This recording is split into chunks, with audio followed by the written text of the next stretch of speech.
Tori Amos, welcome to Finland for the first time ever. For the first time. Thank you for having me. There's going to be a lot of smiling faces in the audience tonight. I hope so. That's for sure. When you get the chance to play a show in a country like this that you haven't played before, do you think you're going to be more nervous or more excited? I think excited because you wait for years and years and years to have the experience. And so nerves are something you can get to work for you, or they can work against you. And after all these years, I'd like to think that it carries you. Seeing people for the first time, it's like a first date. Yeah. There's a huge fan base over here in Europe, and in addition to that, you also live in the UK and record in the UK. Do you feel perhaps more European than American these days? Well, being here now on this side of things it's been such a long time now that a part of my heart, yes, is on this side of the world. I think it gives me a different perspective of how things are. But at the same time, if I weren't from the States and I didn't go back there a lot, I wouldn't write about the same things that I write about. My bloodline is very tied to that country. So therefore, I have to write about what I know more than, in some ways I'm a guest in the UK and I know that. So I spend time in both places to keep a balance, and also I'm a double agent. You know, I have to see what's going on both sides. Yeah. Some of the Tory files catch every show of a tour and then share their experiences with other Tory files. How do you feel about these, the most fanatic fans of yours?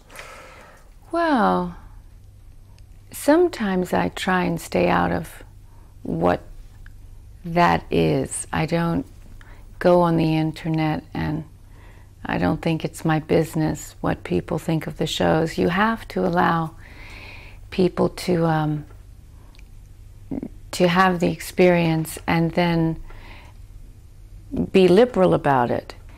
And that means that I may vehemently disagree with what they think a song is about. So I've learned over the years it's really better to give the audience freedom, how they perceive it, if they think for whatever reason I'm having a really upsetting day because of a certain show that night, and it might have been the best day of the week for me, but it was just the theatrics of the show, then you can't, that'll start driving you mad if you start eavesdropping onto what people are saying. When I was little, I would hear about the Grateful Dead and how people would travel and follow them around. And it seems to me that they held a space. And that's really what I try and do. I hold a space for people to congregate. And I try and conjure up every night more of a shamanic Native American sort of fire ceremony. So within that, people come to take a journey. And as you well know, some people take these journeys with ayahuasca or with mushrooms or other things that enhance that kind of experience. But I try and achieve it for people sonically. Whether they're enhancing it or not, that's their business. But it's been really my goal to take people through dimensional space through music. Okay.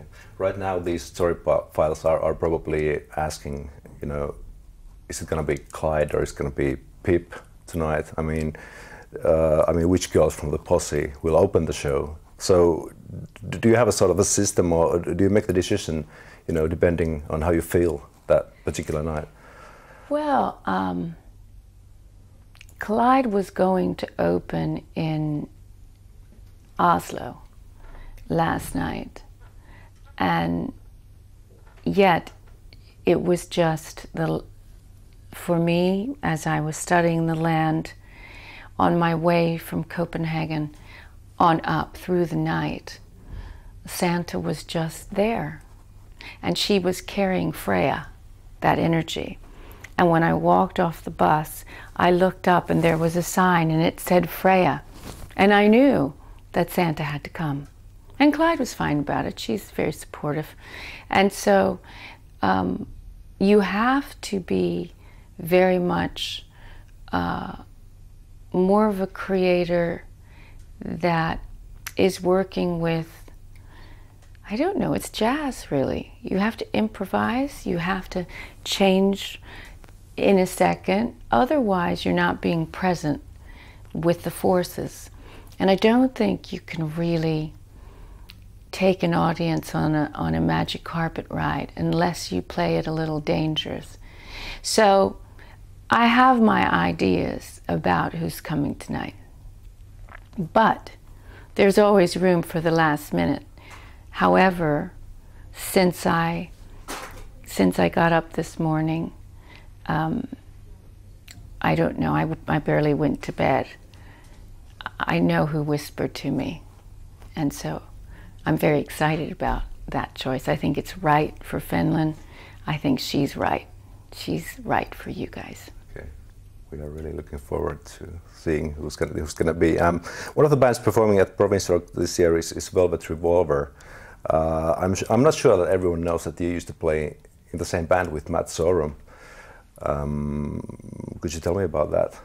Well, I guess back in 1985, something like that, Matt and I were working together for a few years. He was in lots of bands, and I really grew a lot as a player working with him. There was this band, Why Can't Tori Read, that we were in, and he did play on that record. I've seen him since then. He always comes to see me, and it's magical speaking with him, because the crazy thing is that guy doesn't grow old. That's the amazing thing about him. He's got to deal with the devil. I know he does. And she must be very beautiful, the devil.